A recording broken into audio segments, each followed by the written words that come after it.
ये कहानी है उज्जैन के महान राजा भर्तृहरि की।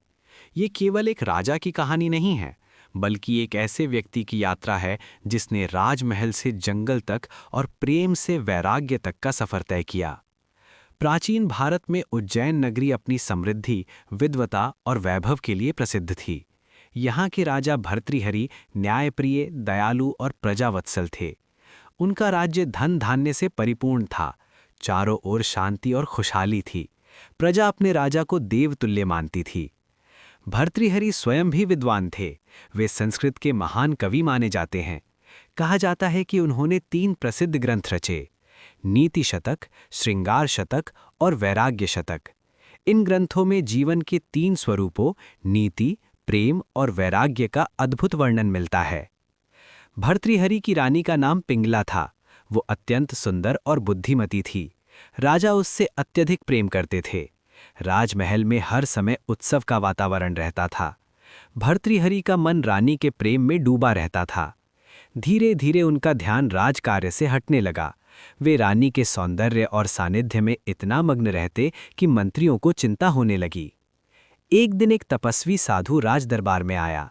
उसने राजा को एक अद्भुत फल दिया और कहा, राजन, ये अमर फल है।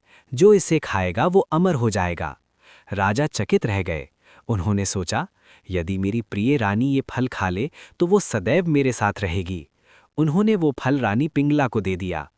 परंतु रानी का हृदय किसी और पर आसक्त था।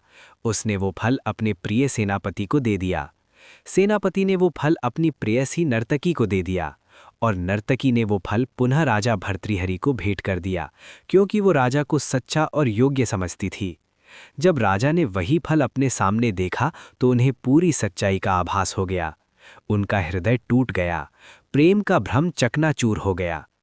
भर्तृहरि को लगा कि संसार का प्रेम स्वार्थ पर आधारित है। जिसे वे सच्चा प्रेम समझते थे वो मात्र आकर्षण था। उनके भीतर गहरा वैराग्य उत्पन्न हुआ। उन्होंने राज सिंहासन, महल, वैभव और रानी सब त्यागने का निश्चय कर लिया। वन में भटकते हुए भर्तृहरि की भेंट महान योगी गुरु गोरखनाथ से हुई। गुरु ने उनसे पूछा, राजन, तुम इतने दुखी क्यों हो?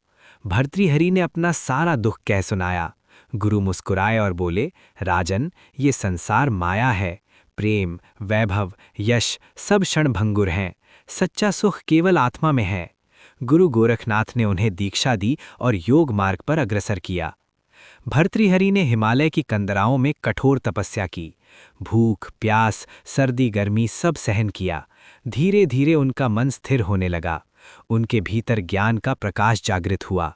उन्होंने अपने अनुभवों को वैराग्य शतक में व्यक्त किया। उसमें लिखा, भोगा न भुक्ता वयमेव भुक्ता, तपो न तप्तम वयमेव तप्ता। अर्थात हमने भोगों को नहीं भोगा, बल्कि भोगों ने हमें भोग लिया। कहा जाता है कि भर्तृहरि के छोटे भाई थे महान सम्राट विक्रमादित्य। भर्तृहरि के त्याग के बाद विक्रमादित्य ने उज्जैन का शासन संभाला। उन्होंने राज्य को और अधिक समृद्ध बनाया। भर्तृहरि अब साधु बन चुके थे। वे नगर नगर घूमते, लोगों को उपदेश देते। वर्षों की तपस्या के बाद भर्तृहरि सिद्ध योगी बन गए। उनके चेहरे पर अलौकिक तेज था। उन्होंने समझ लिया था कि संसार एक नाटक है, आत्मा ही सत्य है। अंततः वे समाधि में लीन हो गए और अमर हो गए, शरीर से नहीं बल्कि अपने ज्ञान से। अगर आपको यह प्रेरणादायक कहानी पसंद आई तो वीडियो को लाइक करें, चैनल को सब्सक्राइब करें और ऐसी ही ज्ञानवर्धक कहानियों के लिए जुड़े रहें।